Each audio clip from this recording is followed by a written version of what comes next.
I think he'll go for early. I think he might start early, so we get ready for that. Well, that's when he fights fighters like Zab Judah who don't get in shape for fights, and Manny Pacquiao does, and we won't get tired, believe me. But will he be different from the Mayweather you fought with the lower? Yeah, I think he's older and slower. To be a greatest is not based on your record undefeated, because there's so many fighters na nag-retire na undefeated. Of Manny Pacquiao back at Wild Card, like he's never left, ready to go again, working with Freddie Roach. I feel like I'm back in 2010, the Wayback Machine. Pacquiao looked pretty good in some of the videos that I saw, like he wasn't in horrible shape. Freddie Roach sends a strong warning to Floyd Mayweather Jr., claiming he may not be ready this time. Roach expresses full confidence that Manny Pacquiao has refined every aspect of his game and will step into the rematch fully prepared and determined to secure a decisive victory. You said that you saw that Pacquiao has his fire back. When did you see that move, or when did that come into your conscience? When I watched him sparring for the first 2 weeks, it was just, you know, the in and out, the speed, making the guy, catching the guy 3-4 punch combination and getting out, making a miss.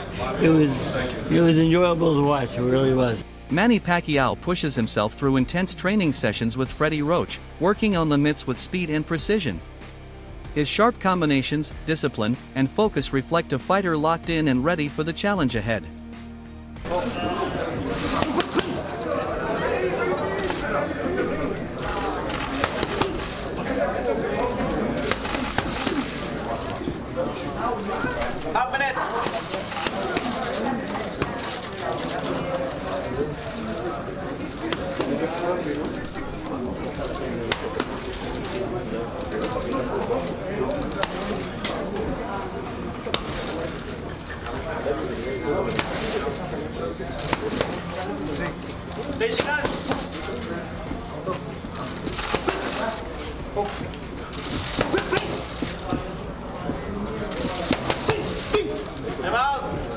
Pacquiao boldly declares that he aims to hand Floyd Mayweather his first career defeat, targeting the historic undefeated record and looking to rewrite boxing history.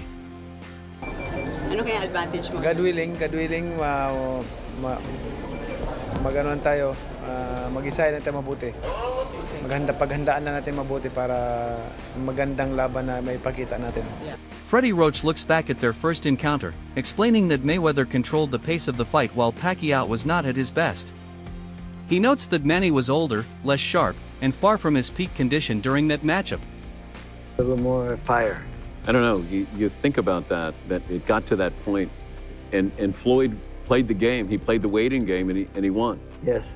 He got paid, he got Pacquiao at an age where he knew that his punches weren't going to hurt him, yes. He could avoid him, and it was an older fighter. It was, and when Pacquiao fought his last fight in Australia, after the fight, I said, Manny, I said, you know what?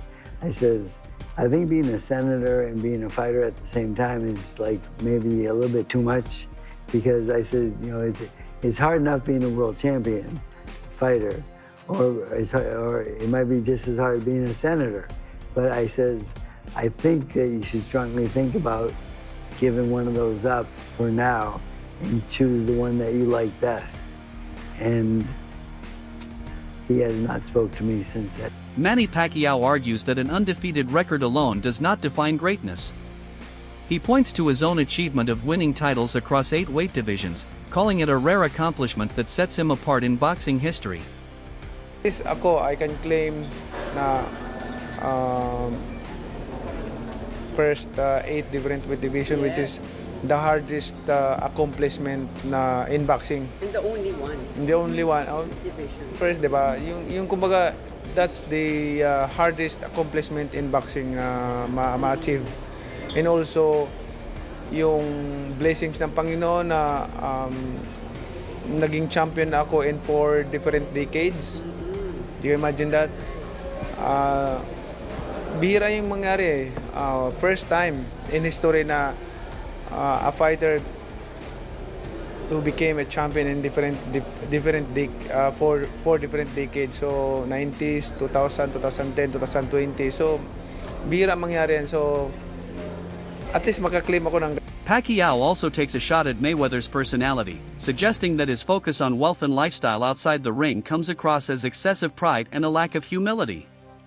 Beginning of this conversation, you say, I don't like boastful people. How was it like fighting Mayweather then? Did he get on your nerves? Because I feel like he's a little bit more boastful than the people you might be wanting to hang out with. Yeah, he's boastful. I think his God is the material things, money, everything like that. I'm pretty with him because I want to share the word of God in him if he believe God. Yeah. I've heard he's a generous man. I think he's done good things. I think, you know, he kind of reminds me of like a lot of people are like this, by the way, including myself. I'm not just saying him. I'm including myself. The man who goes up to Jesus and says, what should I do to get it to heaven? He says, sell all your belongings. And he walked away crying because he couldn't sell his belongings. Despite the words, Manny Pacquiao lets his actions speak the loudest.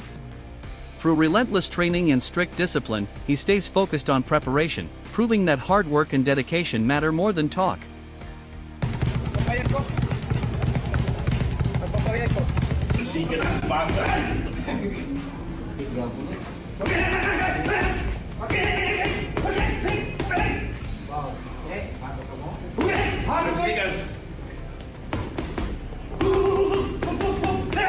Dan Patrick questions whether there's real demand for a rematch between Floyd Mayweather Jr. and Manny Pacquiao. Despite their historic rivalry, he suggests the excitement may not be as strong as expected. He also points out that some fans have long criticized Mayweather's style as overly cautious, often labeling him a defensive or less entertaining fighter. Floyd Mayweather is a boring fighter. I mean, you know, the presentation is flashy, but he's a defense-first fighter.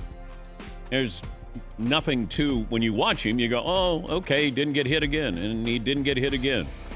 You know, tactically, he's brilliant, but not exciting. So, hey, if you sign up for it, go get him. Must be, it'll be September, so maybe it's a slow night for you, and you go, well, maybe I'll just buy this fight. Let me see these two guys lean on each other. But I don't know if this has to do, you know, boxers never retire. Sugar Ray Leonard told me this when I went to his first retirement in Baltimore. And he talked about fighters never retire. The phone stops ringing. Roy Jones Jr. speaks with genuine admiration about Manny Pacquiao's brilliance in the ring. He explains that Pacquiao's true strength isn't just power, it's his constant movement and unpredictable rhythm. According to Jones, Manny never stays still, making him incredibly difficult to target or control. To get a victory. Now guys don't do that. Pac-Man, fortunately, is one of those guys who knows how to use the ring. So he don't stand in just one place and fight. With that being said, if his legs can hold up for 12 rounds, Jones adds that Pacquiao blends speed with high-level intelligence, reading his opponents and adjusting instantly. His ability to switch from defense to offense in seconds gives him a major edge. For Jones, it's this mix of awareness, agility, and timing that makes Pacquiao one of the most dangerous and unique fighters in boxing history. He did. That's what I'm saying. Wait, stop. What's the guy named in the wheelchair right now? Paul Williams. He could have fought him. I don't think he would have beat him. I ain't say that. I said he could have fought him, though. You don't think, hey, in my opinion, the only person that really had a chance in his weight class back then was Amir Khan. He wasn't touching Amir Khan. At that time, Amir had too good a feet. He wasn't fighting Amir Khan. Amir was calling him out for years. Hey, he wasn't fighting Amir Khan. Amir Khan had too good a feet. I already know this. I just don't think he would have beat Floyd. I ain't saying what you don't know. He was young, he was fast, he was knocking people out. You don't understand boxing like I do. Floyd was knocking out? Besides Pac, besides that time, nobody. That's it. Yeah, so if you ain't knocking people out, how you got to catch Khan and knock him out, and you got to get out that shoulder, you got to chase Khan. Dan Patrick also shares a more critical view of the potential rematch, questioning whether fans truly want it or if it's being driven by business motives. He jokingly suggests that boxing might start bringing back legends like Thomas Hearns, Marvin Hagler, and Mike Tyson, highlighting concerns about the sport relying too much on nostalgia instead of new talent. But, you know, maybe, financial issues could be affecting one or both of these fighters, and that's why you're doing it. I don't know why you watch this unless the undercard is really good. Maybe the novelty of being in that building, having a boxing match in the Sphere, but it's real. It's real. Does Conor McGregor get the winner of this fight? I mean, Now, if Conor McGregor got to do MMA against Floyd, now that would be fun. That would have been interesting. But it's like, and then do one of the brothers, what are their names? The Paul brothers, do they get to fight somebody? I mean, is this where boxing is? Yes. How did we? He goes on to question the entertainment value, suggesting fans may be drawn more to the spectacle than the actual competition. While the first fight was a massive financial success, he believes a rematch may not feel as genuine, raising doubts about whether boxing is moving forward or simply revisiting the past for profit.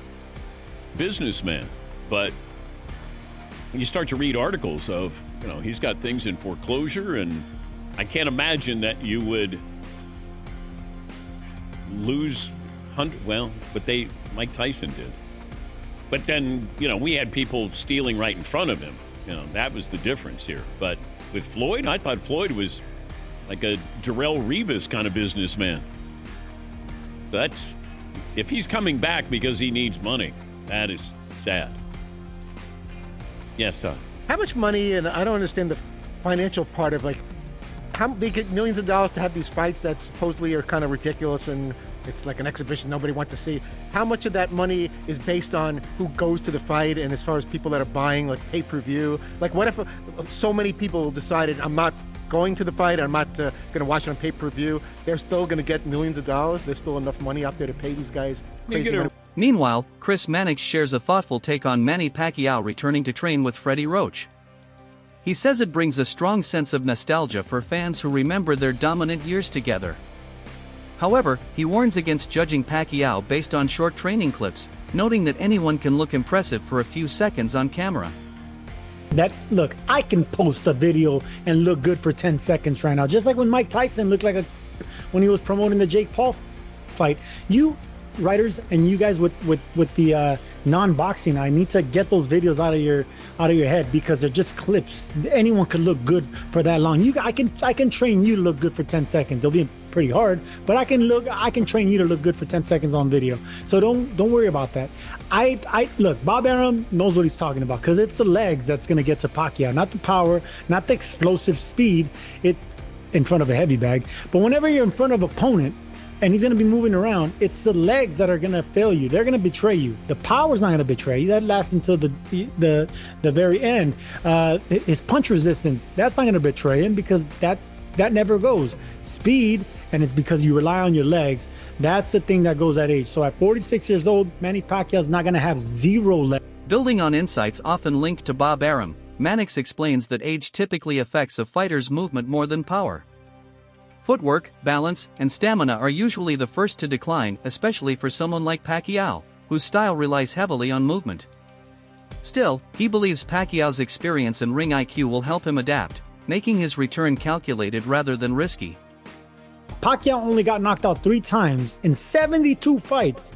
2 of those were in the 90s, before you and I even knew him, and 1 time against Marquez, it was a 1-punch knockout. Those really don't take away from your career and your longevity. It was 1-punch knockouts. It's the beatdowns over a long period of time, for 10, 12, 11, 11 rounds.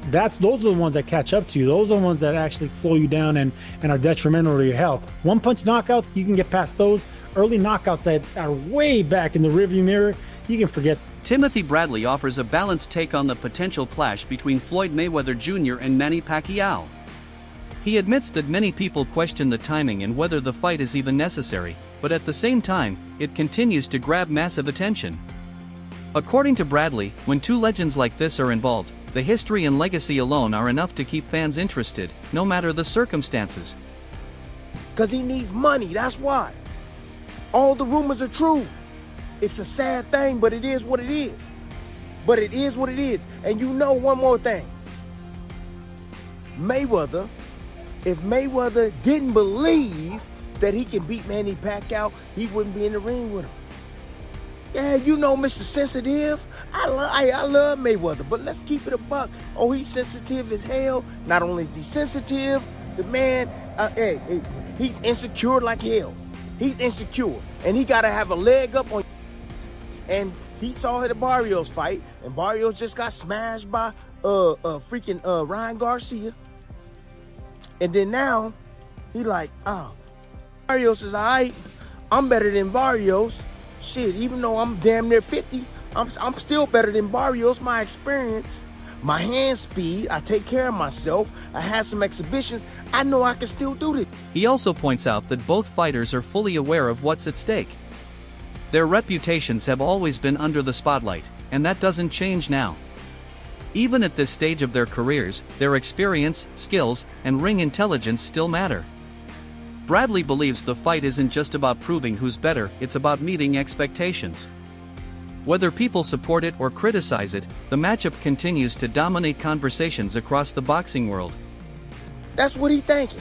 He like, I still can do this. I can beat Manny Pacquiao. I saw what Barrios did to him. So, that's the reason why this fight is happening. The rumors are damn true. It's sad, but it is what it is. And you know what? The money right now for content is crazy. Netflix is paying for any type of great content, man. If you seen the change with Netflix, man, I almost canceled my damn subscription with Netflix because I got sick and tired of seeing the same boring ass shit on Netflix.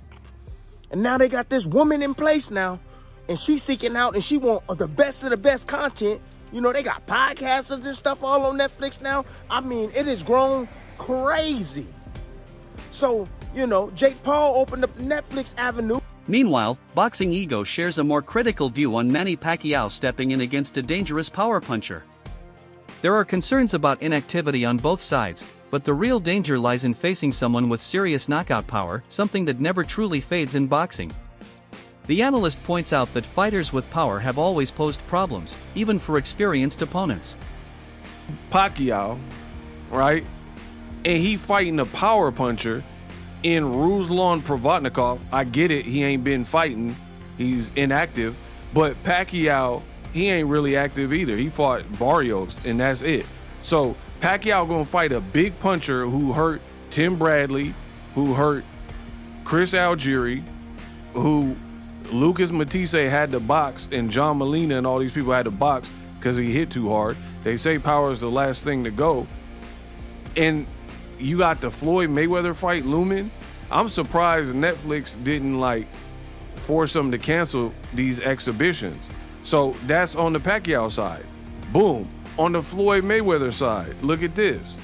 Floyd Mayweather, keep in mind, the Pacquiao Maypac 2 ain't till September. That's what makes this kind of matchup risky, especially for an older fighter returning after limited activity.